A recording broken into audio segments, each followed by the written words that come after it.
Bon, eh bien, allons-y. Bonjour à toutes et tous et bienvenue à ce webinaire donc, sur le mécénat de compétences en lien avec les problématiques RH des entreprises ou que les entreprises peuvent rencontrer. Donc, co-organisé par Pro Bono Lab et par Afterwork RH. Donc, qui va durer une petite heure. On est accompagné également de Transitia qui sera là pour nous faire un témoignage également de ce qu'eux ont mis en place, pourquoi, comment ça se déroule et ce que ça leur apporte en matière RH en interne. Sur le déroulé qu'on vous propose, donc ça va être assez classique. On va vous présenter vite fait Pro Bono Lab et les enjeux un petit peu du mécénat de compétences. Tout ceci sera éclairé avec l'intervention d'Afterwork RH, qui est donc en fait une entreprise qui accompagne les autres entreprises sur leurs problématiques et leurs thématiques RH et fait de la mise en réseau. Et par un témoignage donc, de Transitia, comme je le disais. Tout au long du webinaire, dans le chat, en fait, donc, Laurent, qui est le directeur de l'antenne Méditerranée de Pro Bono Lab, va se charger d'animer de manière un peu interactive le chat. Donc déjà, si vous avez des questions, on ne pourra peut-être pas toutes les prendre à l'oral, donc n'hésitez pas à utiliser le chat pour les poser. Laurent sera là pour y répondre le plus consciencieusement possible. Et également, de temps en temps, il y aura des petits pop-up de sondage, des questions sondage en fait, qui vous seront posées pendant l'intervention, auxquelles vous pourrez répondre également donc pour animer, pour voir aussi votre niveau de connaissance de ces sujets-là. Voilà, donc Laurent sera notre chef d'orchestre en sous-marin de ce webinaire. Je vous présente, je laisse également Claire se présenter qui est en charge, donc Claire qui est directrice des Hauts-de-France et qui sera en charge de l'introduction de ce webinaire. Pourquoi on a lancé ce webinaire avant de laisser la parole à Claire parce que ça fait quelque temps déjà que, en tout cas de notre côté chez Pro Bono Lab, on est sollicité par des entreprises qui s'interrogent sur est-ce que le mécénat de compétences, est-ce que l'engagement au sein de l'entreprise et plus particulièrement le mécénat de compétences peuvent appuyer finalement la politique RH des entreprises, être un soutien, être un levier à des difficultés de recrutement, de fidélisation, d'attraction des talents. Bon, je pense que la réponse est un petit peu dans la question de ce webinaire, vous l'aurez compris. Voilà, donc aujourd'hui, on va essayer de creuser un peu ça. C'est plutôt la question du pourquoi est-ce que ça peut être une solution, comment en le mettant en place, de quelle manière, auprès de qui, et comment on le diffuse en interne. Donc, ce sont ces sujets-là qu'on va essayer d'aborder le plus clairement possible aujourd'hui. Claire, je te laisse la parole si tu veux prendre la suite pour l'introduction. Bonjour à tous. Alors, il y a une question, Laurent, je te laisse répondre du coup dans le chat. Donc, en effet, moi, je m'occupe de l'antenne Hauts-de-France de Pro Bono Lab et je resterai assez peu de temps avec vous parce que j'ai une animation juste après. Donc, ça me permettra au moins de vous donner un exemple concret. Je suis assez preneuse de vos retours, juste savoir autour de la table ceux qui sont déjà engagés et est-ce que vous êtes déjà engagés en pro bono ou quel type d'action vous avez fait. Donc, si vous pouvez le mettre en flux dans le chat, ce serait vraiment chouette. Je pense que voilà, Laurent va faire son sondage parfait. Et si vous pouvez nous dire en effet un petit mot sur vous, ce serait très chouette. Comme ça, au moins, ça permettra de davantage rebondir pendant la session. Voilà. Donc, quelques mots sur Pro Bono Lab. Pro Bono Lab, c'est une association qui a été créée il y a un peu plus de 11 ans maintenant. Notre mission, c'est vraiment de mettre tout le monde en mode pro bono, donc de mobiliser des citoyens qui ont des compétences en communication, marketing, stratégie, financement, un peu toutes les fonctions support d'une entreprise, au service d'organisations d'intérêt général, donc des associations notamment, qui n'ont pas les moyens de s'offrir ces compétences.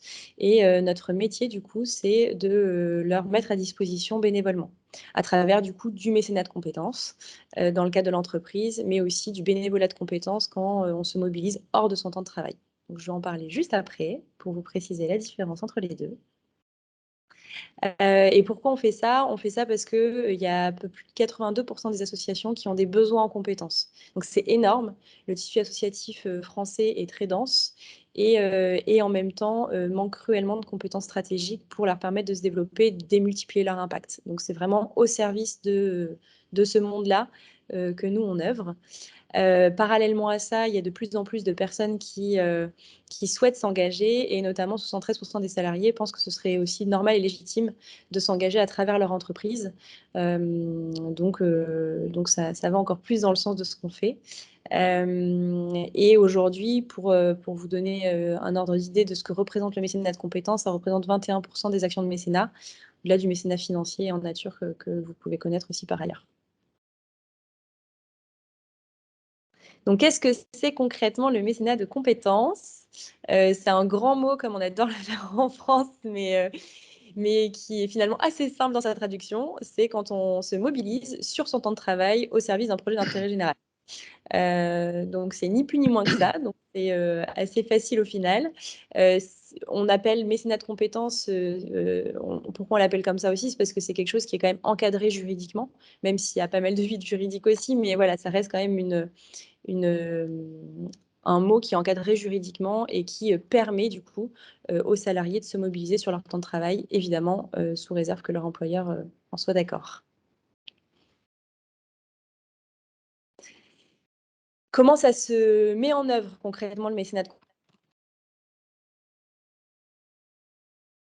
On n'entend plus. Claire, on t'a perdu. En attendant que Claire revienne, qui avait des problématiques. Format différent. Vous m'aviez perdu. T'as un peu perdu, mais c'est bon, tu peux reprendre Ouais. sur la Vous m'avez là ou pas? Ouais. Ok. Donc 1 heure ou tous les jours de l'année. Donc il y a plein de formats différents. Et du coup, on vous a pris 3 exemples concrets pour vous illustrer ça, pour que ce soit un peu plus parlant. Je te laisse. Ah non, j'ai fait dans le mauvais ordre. Pardon. Je reviendrai juste sur cette slide après. Je préfère donner les exemples du coup, Marjo, et après je reviendrai pourquoi. Donc, 3 exemples. Le format e-trail que nous, on a chez ProBonoLab, on illustre forcément avec nos exemples à nous parce que c'est plus facile. Le format e-trail, ça permet à n'importe quel collaborateur de s'engager sur des formats très courts. C'est 3 fois 2 heures au service d'une association pour dégrossir une problématique. Donc ça, c'est un format en ligne. 3 fois 2 heures dans son agenda, c'est relativement accessible à tous. Et ce format, il marche aussi très bien pour nous, pour tous les collaborateurs qui sont dans des TPE-PME. Un autre exemple, c'est le format marathon, qui est un peu notre format historique. C'est une journée d'engagement. Tous nos formats sont en collectif. Donc, tous les exemples que je vous prends, c'est jamais de mécénat de compétences individuelles parce qu'on en fait très peu, sauf le dernier, vous allez le voir. Et donc, le marathon, c'est vraiment une journée où on est une dizaine de citoyens. C'est ce que je vais animer juste après vous, où on est une dizaine de citoyens aux profils divers et on aide une association à avancer pareil sur sa problématique. Dernier format, c'est le qu'on avait envie d'évoquer avec vous, c'est le mécénat de compétences qu'on appelle senior, notamment accessible dans certaines entreprises à des salariés en fin de carrière. Et qui peut là, on a un salarié engagé, nous, qui dans l'association qui porte le tiers-lieu où on se trouve et qui s'engage 40% de son temps. Il est en mécénat de compétences dans cette association, 60% de son temps, il reste dans son entreprise. Il est dans le cadre du fin de carrière, mais ça peut être les entreprises. On a un autre exemple ici où c'est 100% de son temps qui est dédié en mécénat de compétences dans ces 2 dernières années d'activité. Donc ça, c'est 3 formats.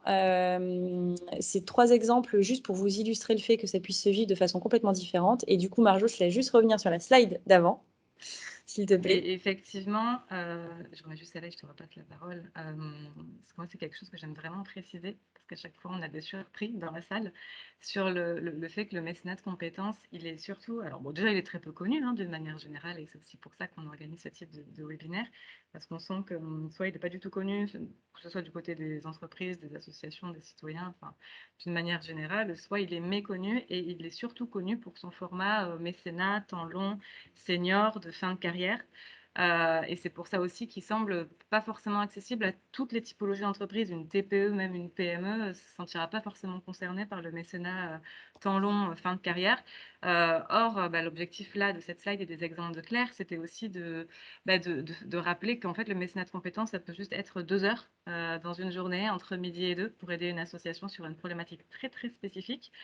Et que par là, enfin, de ce fait, c'est assez accessible. En tout cas, on essaye de le rendre accessible au plus grand nombre parce que normalement, se dégager 2 heures dans une journée, une fois ou plusieurs fois par an, c'est pas quelque chose de trop contraignant. Et ça permet quand même aux collaborateurs, je fais un peu du teasing pour la suite, de pouvoir participer à ce type d'initiative et de sortir un petit peu aussi de son quotidien. Donc, le mécénat de compétences, c'est pas que le salarié de fin de carrière du groupe La Poste ou d'Orange ou d'Accenture qui va aider une association. Ça peut être n'importe qui sur toute une diversité de formats. Je te remets celle-là, Claire, ou t'en veux une autre Oui, slide? je pense que vous allez y revenir peut-être après aussi avec les exemples, donc je vais peut-être pas trop m'attarder, mais c'est juste avoir en tête que au-delà du fait que le mécénat de compétences c'est bien orienté intérêt général, donc la première valeur ajoutée, ça reste quand même de servir l'intérêt général, donc notre intérêt à tous. Ça apporte aussi évidemment à ceux qui s'engagent. Quand on donne, on reçoit. Mais à vrai dire, oui, c'est vrai que ça permet de développer des compétences, d'être confronté aussi à notre écosystème, donc ça favorise aussi l'innovation. Donc il y a plein d'apports à titre individuel et évidemment aussi du coup pour l'entreprise qui le permet ça. On a plein de belles histoires où forcément, comme les salariés chez nous en tout cas, s'engagent que en collectif sur les marathons, forcément il y a aussi de la cohésion qui est créée à travers ça. Enfin voilà, il y a plein de bénéfices, mais je pense que l'exemple sera encore plus parlant que ce que je peux vous dire moi. Et peut-être juste un dernier point du coup sur Pro Bono Lab pour vous expliquer un peu nos grandes activités. On a à la fois une activité, c'est peut-être la slide d'après, juste Marjo, pour illustrer mes propos. Voilà. On a à la fois cette dynamique de se dire comment on permet aux entreprises, peu importe leur taille, de mettre en place du mécénat de compétences. Donc ça fait partie de notre activité conseil aux organisations. On a un autre pilier qui est de se dire comment on fait connaître le mécénat de compétences, parce que c'est un gros enjeu, même auprès des assos. Il y a encore très peu d'assos, donc si vous en connaissez, n'hésitez pas à leur dire qu'elles peuvent faire appel à du mécénat de compétences. Et un dernier pilier qui est nos propres programmes d'engagement, où là, ce que je fais juste après vous, et je vais devoir vous laisser, c'est qu'on engage aussi des profils très différents. Donc certes, c'est pas que des collaborateurs, hein, tout citoyen a des compétences. Et donc là, on engage des jeunes qui sont dans un parcours d'insertion sociale et professionnelle au service d'une association, avec aussi des cadres d'entreprise, et on les fait travailler tous ensemble en intelligence collective. L'objectif, c'est vraiment de se dire aussi que l'engagement citoyen a une vraie valeur ajoutée pour tout un chacun. Donc voilà, j'en finirai là-dessus, mais pour avoir en tête aussi qu'on n'est pas que notre association, elle a aussi pour but de développer cette pratique-là bien au-delà du seul mécénat de compétences dont on fait un focus aussi ici. Du coup, Marjo, je te relaisse la parole. Moi, je vous laisse. Bonne continuation, mais j'étais ravie de pouvoir vous dire ces quelques mots.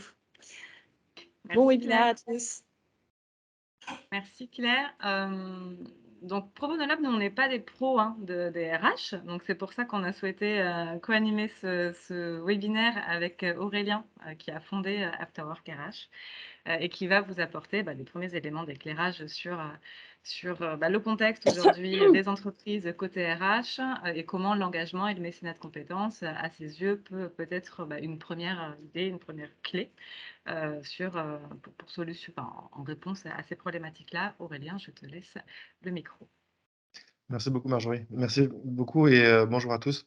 Ravi de vous retrouver pour cet échange autour d'un sujet crucial qui est le mécénat de compétences. L'Afterwork RH, c'est effectivement une association également, loi 1901.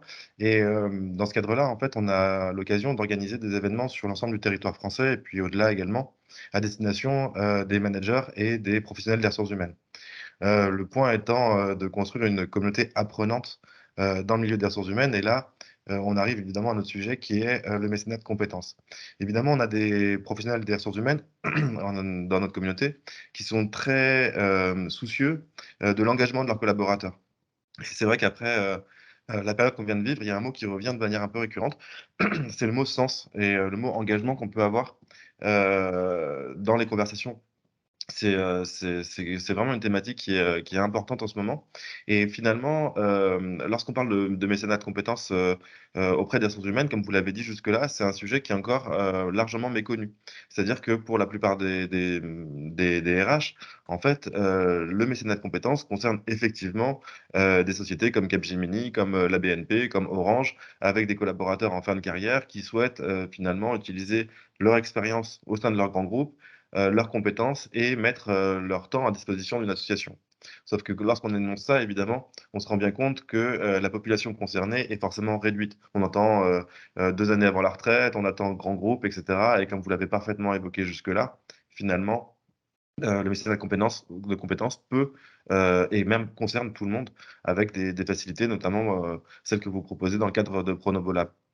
Et en fait, le gros avantage qu'on voit au mécénat de compétences, c'est très clairement en fait de motiver les collaborateurs eux-mêmes. C'est-à-dire que si on se base sur le point de vue du collaborateur, parfois au bout de 4, 5 ans, il arrive que certains soient désengagés ou qu'il y ait une forme de perte de sens aussi par rapport à leur emploi et qu'ils souhaitent aller à l'extérieur, dans des associations, dans un lieu différent de celui qu'ils ont connu jusque-là dans leur carrière, pour justement mettre à disposition leurs compétences.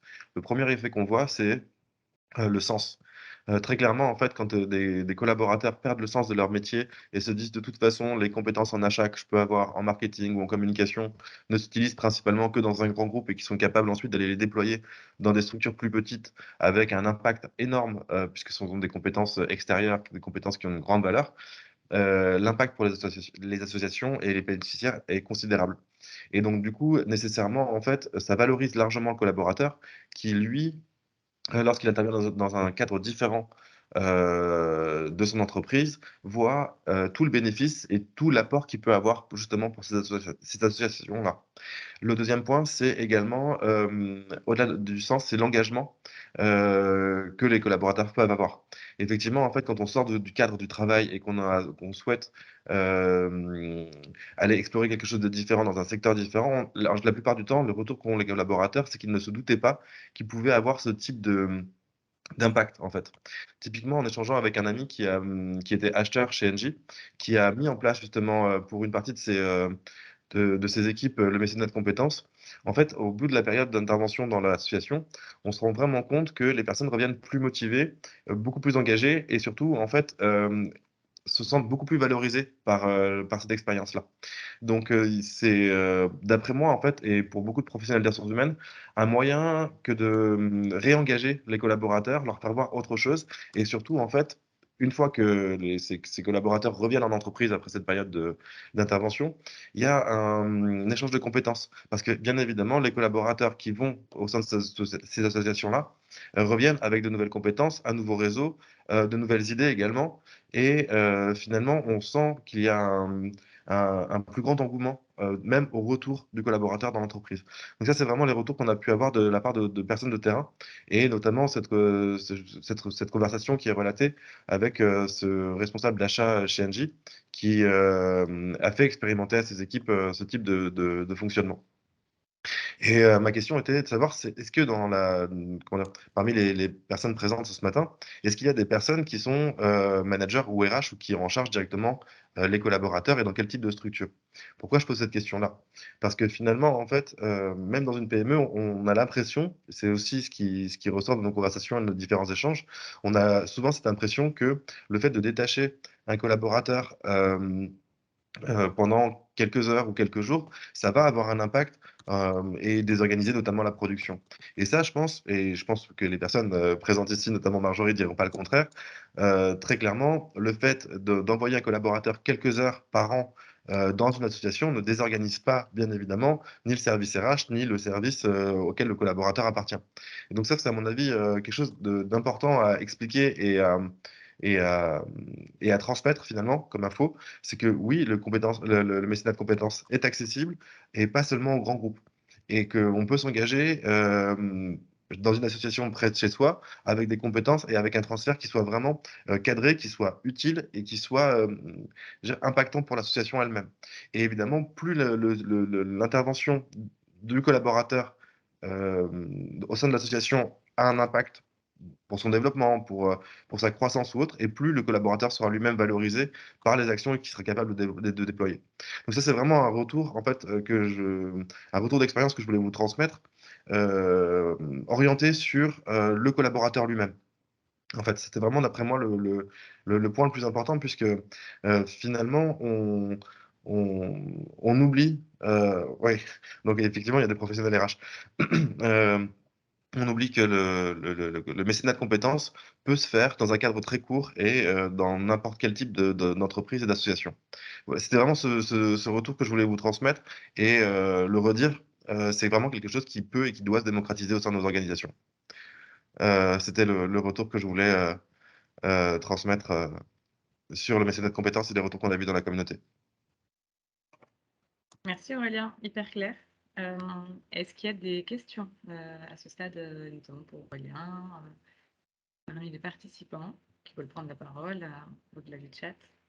Et merci pour vos questions. Et j'aurais une question à vous poser à tous, finalement, aussi personnes RH. Qu'est-ce qui vous freine, vous, pour mettre à disposition des collaborateurs ou des compétences de collaborateurs euh, au sein d'associations? C'est un manque de connaissances, c'est un manque enfin, un manque de connaissances du tissu associatif, bien évidemment, ou des dispositifs qui existent justement pour envoyer ces collaborateurs. Qu'est-ce qui vous motive et qu'est-ce qui vous freinerait finalement à envoyer ces collaborateurs travailler quelques heures par an ou sur une période donnée dans des associations?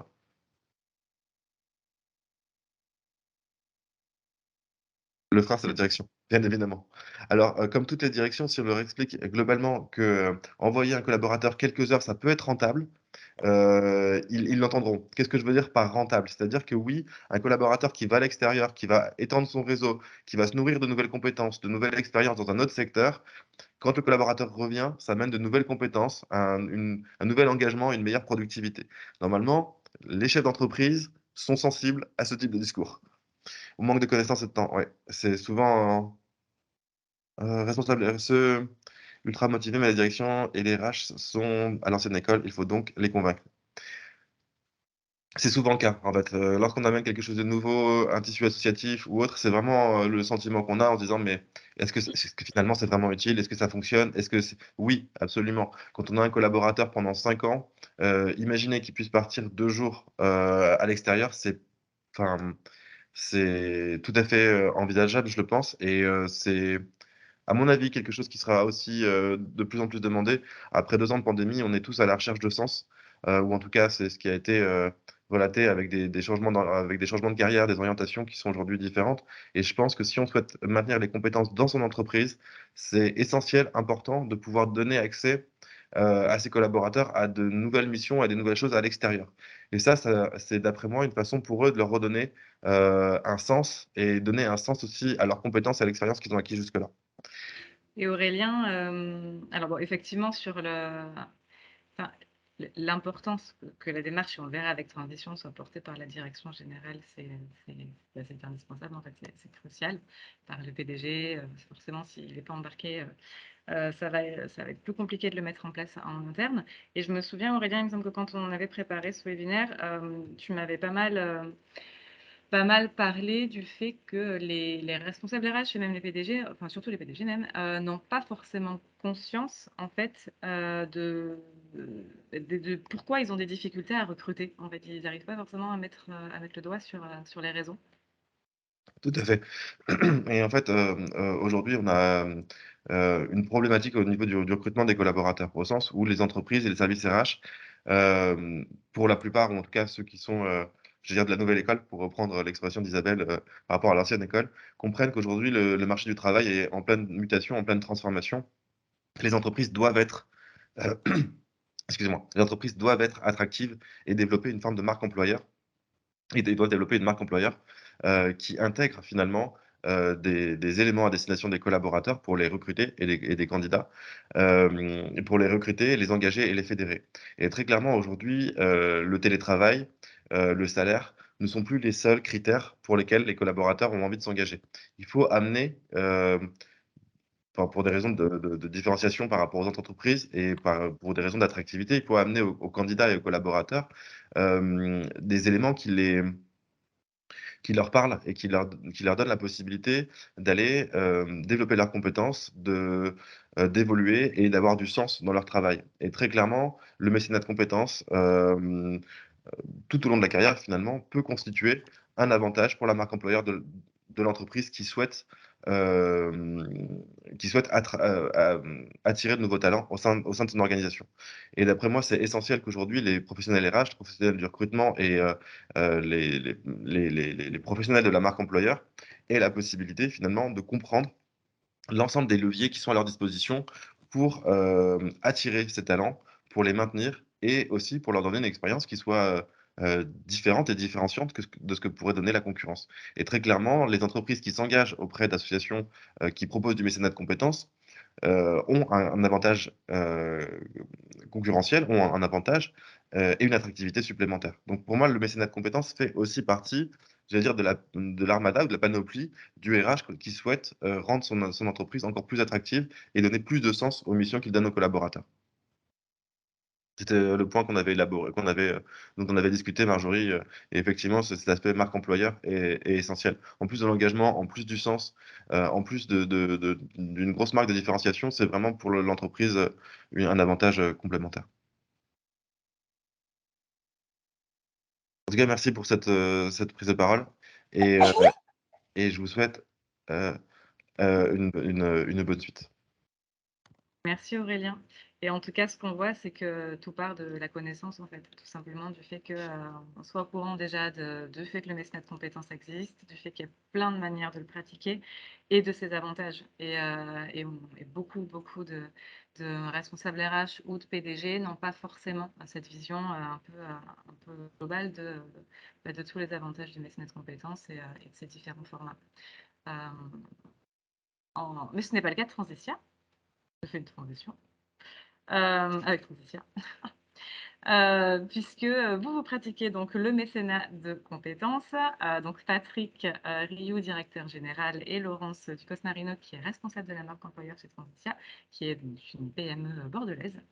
Je vais vous laisser vous présenter, Patrick, Laurence, et puis enchaîner en nous disant un petit peu, déjà en nous racontant la genèse de vos réflexions chez Transitia sur pourquoi vous avez décidé de vous lancer dans des initiatives d'engagement des collaborateurs en interne, d'où c'est venu. Bien, écoutez, bonjour, bonjour à tous, bonjour à toutes. Alors moi, je suis le gérant de Transitia. J'aime bien le terme gérant, un petit côté old school qui est bien. Transitia, donc, que j'ai créé en 2005, avec pour objectif, en fait, on avait trois piliers quelque part. C'était faire du recrutement et faire de l'intérim d'une manière différente et à notre manière, en tout cas. Donc, ça passait par, être en capacité de proposer toutes les solutions en termes de recrutement. Aujourd'hui, Transitia, c'est à peu près 60% d'intérim, 35% de conseils en recrutement, puis d'autres petites options différentes. L'autre chose, c'était d'être spécialisé dans une famille de métiers. Et puis, le troisième point sur lequel on s'est bien sûr renforcé au fil du temps, c'était de s'ancrer sur le territoire, de donner justement du sens et surtout, et en 2005, ça n'avait rien d'évident, de soigner tout particulièrement notre relation avec nos candidats qui finalement sont autant nos clients que les entreprises, surtout aujourd'hui. Donc, à partir de là, l'idée, ça a été de développer tout ça. Tout naturellement, on s'est rendu compte qu'on faisait de la RSE sans le savoir. Tout naturellement, petit à petit, on s'est rendu compte qu'on faisait de la marque employeur et qu'on travaillait notre marque employeur sans trop le savoir. Mais en tout état de cause, les notions de RSE, les notions de mécénat ne sont pas des choses qui sont tombées du ciel un beau matin, mais plutôt qui ont percolé très très gentiment et très très progressivement. Les choses se sont structurées donc pour la modeste équipe, nous sommes 15 personnes. Les choses se sont structurées donc à partir de 2018, avec notamment, parce qu'elles se sont plus incarnées, donc l'arrivée de Laurence et son poste et sa responsabilité donc de responsable de marque employeur. qui a été pour nous le moyen de se donner vraiment des moyens par rapport à ce travail d'impact auprès de tout notre écosystème et de tout notre environnement. Tu veux peut-être, Laurence, préciser les choses, j'en sais rien, ou expliquer, Non, toi, mais tes tu interventions? peux. Non, mais vas-y, Enfin, vas-y. Ah, vas-y, vas-y. Bonjour à toutes et à tous. Oui, donc depuis la création de ce poste, elle venait vraiment pour, on va dire, mettre du liant dans tout ce qui était fait et évidemment augmenter le nombre d'actions. Donc, au départ, on ne parlait pas de mécénat de compétences. Je pense qu'on en a parlé au bout d'un an parce que je commençais, moi, à en mettre en place, mais on ne l'appelait pas mécénat de compétences. Voilà, ça faisait partie des activités, des actions pour développer cet ancrage territorial, mais il n'y avait pas ce terme de mécénat de compétences. Est-ce que, Marjorie, est-ce que tu veux que je parle des différents types de mécénat de compétences qu'on fait aujourd'hui? Ouais, je pense que Ouais, pour on peut illustrer. enchaîner. Oui, Voilà. exactement. Alors, on va dire qu'on a trois structures principales avec lesquelles on travaille et qu'on flèche vraiment comme du mécénat de compétences. Les entreprises pour la cité, qui est un réseau d'entreprises inclusives où on est adhérent. Et donc, dans ce cadre-là, on fait du mécénat de compétences sur de l'intervention dans des collèges pour parler de mixité dans l'emploi, pour parler de stages de troisième. On intervient également sur des coachings collectifs sur des publics enfin, voilà, cibles de l'assaut, plutôt les seniors, les réfugiés et les jeunes. On intervient également avec une structure nationale qui est implantée sur Bordeaux également, qui s'appelle la Cravate Solidaire. Donc là, le mécénat de compétences, il se manifeste, enfin, il est incarné avec deux types d'actions. Du coaching RH, donc là, on est sur de la simulation d'entretien. Donc, on aide des candidats à retrouver confiance et voilà, à se booster avant d'aller faire un entretien de recrutement ou un entretien pour entrer en formation. On peut intervenir également sur des actions de sensibilisation. Donc là, on est plutôt sur des formats 1 heure en co-animation avec les salariés de l'association. Et on peut aller dans n'importe quel type de structure. Ça peut être voilà, des structures liées à tout ce qui est insertion, tout ce qui est lié aussi aux personnes en situation de handicap. Et la troisième association avec laquelle on a une action importante, c'est une association qui s'appelle Sœurs d'encre, qui porte un dispositif de resocialisation qui est destiné aux femmes après cancer, pour leur permettre soit de retourner en emploi ou de retourner dans leur entreprise ou dans la recherche d'emploi. Et donc là, il y a plusieurs types d'activités avec eux. On va être sur de l'atelier coaching, on va dire développement personnel, Sœurs d'encre, voilà, ça s'appelle, qui fait la promotion du tatouage sur cicatrice. Et on intervient également sur de la co-construction d'ateliers de sensibilisation pour les entreprises. Donc là, on est vraiment sur aider l'association à construire ces petits modules, ces animations. Et on peut avoir un soutien sur tout ce qui est comment dire, aide à leur communication. Donc voilà, concrètement, les bénévoles de l'ASSO préparent une plaquette et on va les aider soit sur la mise en forme ou sur le rédactionnel. Voilà, on est vraiment sur de la compétence technique. Et pourquoi je dis ces trois associations? Parce que c'est, pour l'instant en tout cas, c'est les seules avec lesquelles on flèche réellement le nombre d'heures passées par an dans ces associations. Voilà. Ça n'empêche pas qu'on peut intervenir ponctuellement dans d'autres structures, mais voilà, on le nomme pas mécénat de compétences. Peut-être pour abonder dans ton sens, Laurence, moi, ce que je voulais dire, c'est que ce qui est important, c'est d'être bien et trouver la bonne association, le bon sens, avec plusieurs sens justement à bon sens, le bon fléchage, que ça nous ressemble. Alors, on n'est pas, en effet, une multinationale qui va mettre à disposition, hein, une personne en fin de carrière. En effet, on est dans l'illustration de ce que disait Aurélien, hein. On est vraiment, avec à la hauteur de nos moyens, mais vraiment trouver des choses qui nous ressemblent. Ça me semble important et pour nous, ce qui était important, c'était et la dimension ancrage local et la dimension de proximité et puis aussi une pertinence par rapport à eh bien des éléments qu'on a ou des compétences qu'on a l'habitude de développer dans notre métier. C'est d'autant plus important ensuite dans tout ce qui va relever de la communication entre nous en interne et de l'échange avec le reste de l'équipe. Il faut que ça ait du sens, mais aussi que ce soit congruent, il faut que ça ait de la cohérence. Et Aurélien parlait, donc a évoqué hein, le fait que ça peut être un élément différenciant, un avantage concurrentiel pour une entreprise de pratiquer le mécénat de compétences. Est-ce que c'est quelque chose que vous avez remarqué? Alors, si on fait ça exclusivement pour ça, je pense qu'on peut aller au-devant de certaines désillusions, puisque c'est encore une fois une installation dans le temps, dans l'espace. Il faut que les choses vraiment s'imprègnent. Alors, les éléments, de différenciation, moi j'appelle ça nos singularités. Oui, ça fonctionne plutôt sur, le recrutement en interne, sur notre équipe en interne. C'est aussi, je pense, un moyen de donner, une certaine, fierté et et développer le sentiment d'appartenance, hein, en interne. Après, faut savoir le relayer. Le relayer, mais pas trop.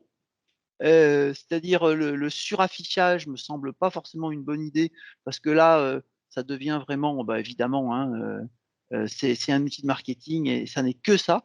Donc je ne suis pas en train de dire qu'il faut pas en parler, mais il faut le faire, avec le bon dosage. Donc oui, ça a suscité, certaines candidatures, que je pense on n'aurait pas eu. Alors on est dans un marché qui est tellement tendu sur, nos propres métiers, c'est difficile de le mesurer parce que les comparaisons sont difficiles, mais très clairement, oui. Ouais, puis ça parle aussi, ça parle aussi des valeurs de l'entreprise. Voilà. On est quand même sur des choses, ce que disait Patrick, de la congruence, c'est pas juste de l'affichage ou des valeurs qui seraient affichées sur sur un, sur un poster dans un bureau. Ouais. Là, c'est plutôt incarné et c'est quand même très en lien avec nos compétences techniques. Donc, le choix, il se fait en fonction de ça. C'est-à-dire que ça a du sens que d'aller donner du conseil RH à des personnes qui en ont besoin. Voilà, parce que c'est plutôt notre domaine d'expertise. On n'est pas dans quelque chose de complètement différent. Alors, on se l'interdira peut-être pas un jour, hein, on n'en sait rien. En tout cas, aujourd'hui, c'est pas ça. Pour rajouter, peut-être pour compléter, on disait qu'en effet, il faut que ce soit une impulsion qui soit donnée, je pense, au niveau de la direction, ça c'est une évidence. Mais également, il faut qu'il y ait une adhésion des relais et de toute l'équipe. Alors, quand on est 15 dans une boutique, c'est beaucoup plus facile à impulser, quoique, il faut quand même du temps, de l'appropriation, mais c'est vraiment important. Moi, j'ai souvenir de cette vieille histoire où on dit que l'escalier du changement se balaye par le haut. C'est toujours vrai, mais ça suffit pas. Il faut vraiment que chacun s'approprie le projet, les valeurs, etc. C'est vraiment une histoire de collectif, donc il faut du temps. Et justement, le mécénat de compétences, c'est aussi une manière très concrète pour vos collaborateurs d'incarner les valeurs de l'entreprise, ce qu'on ne trouve pas forcément avec le mécénat financier, qui, attention, est tout aussi important pour les associations. Je me crache pas du tout dessus. Mais par contre, c'est vrai que le mécénat de compétences, ça permet de les engager de manière ultra concrète sur le terrain, auprès des associations, et forcément par là même de leur permettre d'engager eux-mêmes, de représenter eux-mêmes ces valeurs de l'entreprise et de les incarner. Est-ce que dans la mise en place du mécénat de compétences, vous avez été confronté à des difficultés particulières en interne? Est-ce que ça s'est fait de manière assez fluide finalement? Laurence, je sais pas, tu peux... Bon, moi, je ne trouve pas que ça soit très compliqué. La seule chose après, c'est soit c'est quelque chose qui est cadré dès le départ avec l'association en termes de nombre d'interventions. Enfin, voilà, tout dépend, je pense, dans des commentaires, il y avait une participante qui parlait effectivement de personnes de l'ancienne école. C'est vrai que si on est dans une entreprise avec un management plutôt directif et très contrôlant, il vaut mieux que le mécénat de compétences soit assez bordé, on va dire, parce que le collaborateur va avoir du mal autrement à s'organiser. En début de semaine, j'ai assisté à un autre webinaire sur ce sujet et j'entendais des grands groupes qui expliquaient que le mécénat de compétences se faisait en dehors du temps de travail et que c'était aux collaborateurs de se débrouiller. Ça peut être un peu compliqué quand même. Voilà. Moi, je sais que j'ai la latitude pour l'organiser dans mon temps de travail, mais notre choix, il s'est aussi centré sur des associations qui n'avaient pas forcément un besoin. Voilà, moi, je ne suis pas à mi-temps dans ces structures. Hein, je choisis aussi voilà, en tant que collaboratrice, je choisis par rapport à mon agenda aussi, ma charge de travail et les manifestations qui me sont proposées par les structures avec lesquelles on collabore. Donc, je pense que ça peut être très simple, mais tout dépend le type de management qui est en place dans l'entreprise. Autrement, ça peut devenir vite compliqué. Et pour compléter, on a commencé un peu par la fin, c'est-à-dire qu'on s'est rendu compte qu'on faisait du mécénat de compétences. Et ça n'est que l'année dernière, ou il y a 2 ans, je ne sais plus trop, où on a commencé à dire « Ah oui, tiens, c'est du mécénat de compétences ». Donc, parfois, il faut aussi se pencher pour ramasser les petits cailloux qu'on a déjà, les petites pierres qu'on a déjà semées. Hein. Mais bon, encore une fois, ça s'installe, il faut du temps, il faut que ce soit vraiment dans l'ADN, il faut que ça nous ressemble. Et après, ça semble logique et naturel. Mais alors, le décret qui dit à partir de demain, on fait une journée de mécénat de compétences, moi, j'y crois pas du tout parce que il faut que ça rentre dans la boutique. Et justement, Patrick, Laurence, vous disiez que vous avez pris un peu les choses à l'envers. Oui. Il me semble que vous êtes un peu repositionné sur la question de la fiscalité et de la déduction fiscale, que vous vous êtes dit au début on ne le fait pas et que maintenant vous y voyez quand même un avantage autre que financier, bien évidemment. Non, mais c'est aussi un moyen pour en faire un petit peu plus, tout simplement. C'est là qu'est le levier, donc on va absolument pas cracher dans la soupe, mais très clairement en 2020 et c'était quand même un peu rock'n'roll et on a fait plein de choses. On l'a pas décompté. Je crois qu'on l'a décompté qu'en 2021. Ouais. Hein, voilà. Mmh. Donc, tant mieux si ça permet une optimisation et une démultiplication.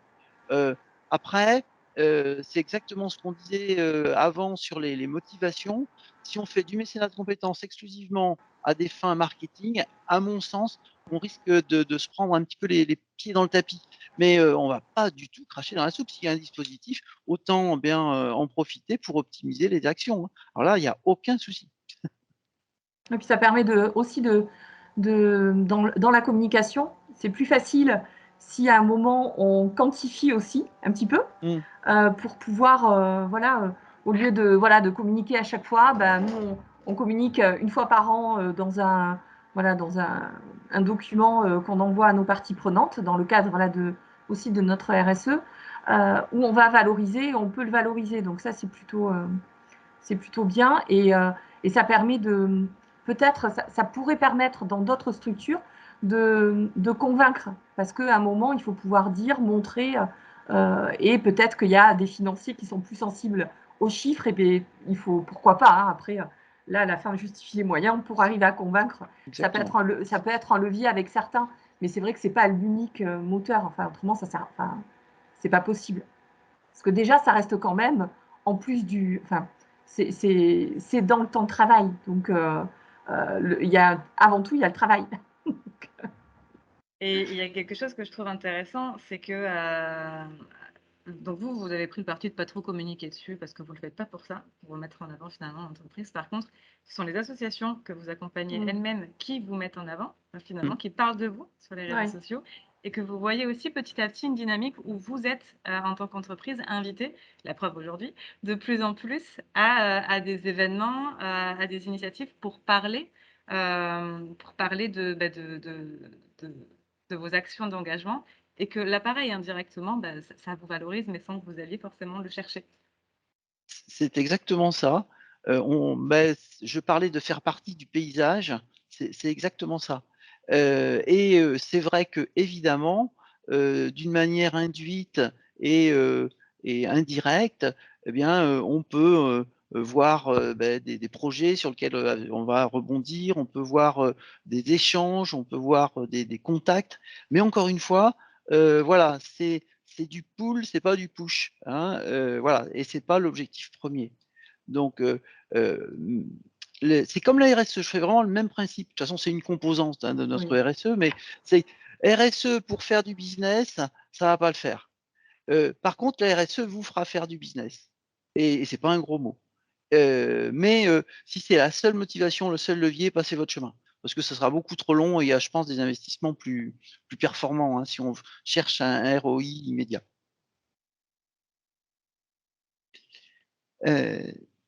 Moi, je voulais rajouter peut-être un point sur.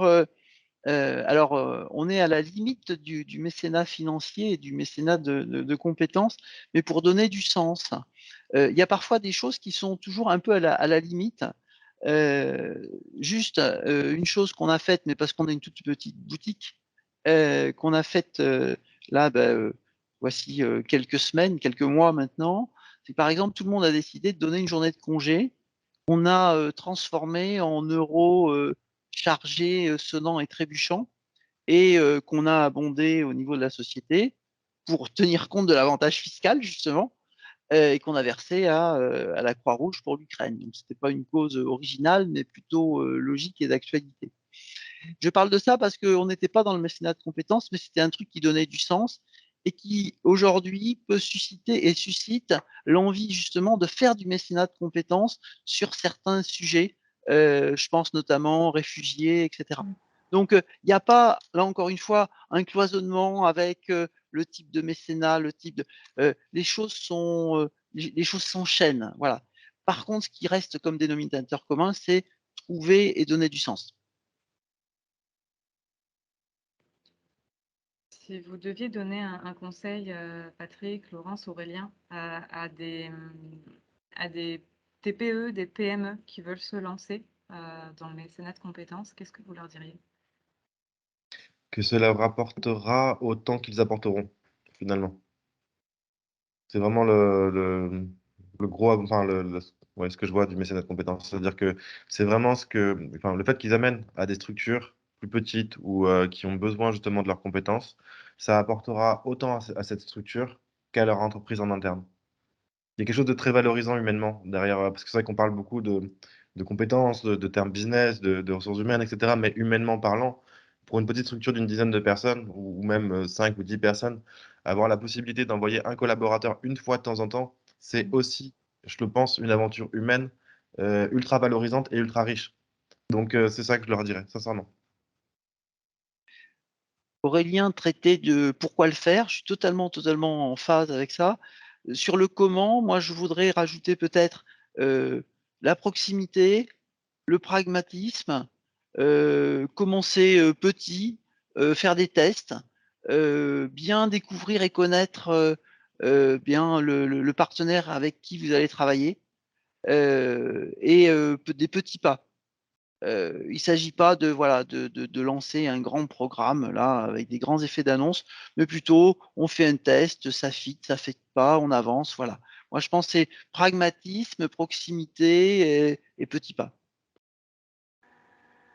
Puis peut-être au départ, pour les structures qui hésitent, c'est peut-être de ne pas dire forcément que ça s'appelle du mécénat de compétences, mais plutôt d'aller parler d'implication sociale de l'entreprise, de sonder les collaborateurs. Il y en a certains qui font déjà du bénévolat ou qui auraient envie de faire des choses et qui n'osent pas. Donc peut-être d'aller déjà sonder leurs envies et voir s'il y a des interactions avec le cœur de métier de l'entreprise. Voilà. Et quand ça match, de se dire, commencer, commencer petit dans le sens où il n'y a pas besoin d'avoir de grands programmes. Il faut plutôt faire ça avec simplicité et puis après monter en puissance. C'est plutôt c'est plutôt un gage de réussite à mon avis aussi.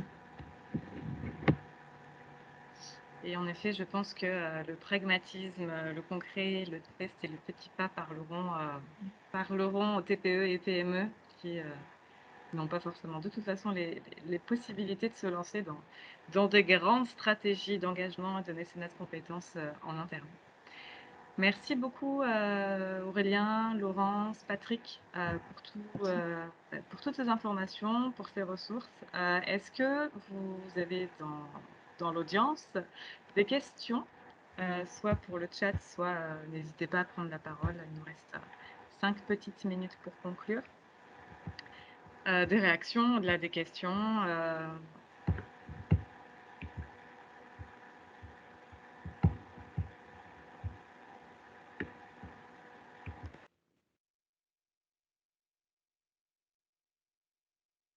Sinon, j'enchaîne. Eh bien, j'enchaîne. Donc, je vous mets les contacts, donc Afterwork RH Pro Bono Lab. Patrick, Laurence, si vous souhaitez ajouter vos contacts, je ne l'ai pas fait, je n'ai pas pris l'initiative de le faire, mais n'hésitez pas à les intégrer dans le chat. Ouais. Un Avoir replay des sera... infos, si vous Oui, souhaitez avoir des infos sur notre expérience ou des échanges, Laurence ou moi, on se tient à votre disposition hein, sur des choses très concrètes et opérationnelles. Merci en tout cas pour votre disponibilité et votre ouverture, Patrick et Laurence. On espère que ce webinaire vous aura apporté quelques éléments en plus si vous vous questionniez, c'est a priori le cas si vous étiez là aujourd'hui, sur le lien entre le mécénat de compétences, les RH, comment on peut le mettre en place de manière simple, pragmatique, qu'est-ce que ça nous apporte. Sachez également que du côté de Pro Bono Lab, il y aura d'autres webinaires, donc le 31 mai sur la question des plateformes, les gens qui arrivent maintenant, sur la question des plateformes pour les entreprises, l'intérêt des plateformes pour les entreprises. Également un petit déj Codev à Paris, donc plutôt destiné, il me semble, aux PME, et également qui aura lieu le 15 juin. Vous retrouverez de toute façon toutes ces infos sur le site de Pro Bono Lab. En tout cas, voilà, si vous souhaitez continuer gratuitement sous la forme de webinaire ou de petit déj à participer à ces réflexions et à vous enrichir intellectuellement de ce sujet, n'hésitez pas à revenir vers nous. Merci, merci encore aux participants. Effectivement, donc cette session a été enregistrée et donc sauf contre-indication, mais a priori tous les intervenants étaient d'accord, elle sera diffusée. Donc nous de notre côté sur YouTube, on la transmettra, on vous l'enverra en fait à tous les participants et tous les inscrits qui n'ont pas forcément pu se connecter. Donc on vous enverra le lien vers la vidéo si vous voulez la transmettre en interne à votre PDG par exemple ou à vos responsables et directeurs RH pour les sensibiliser au sujet et également la revisionner. Merci. Oui Aurélien. Marjorie, non, je voulais simplement vous remercier pour cette intervention et vous souhaiter à tous une excellente journée. Merci beaucoup.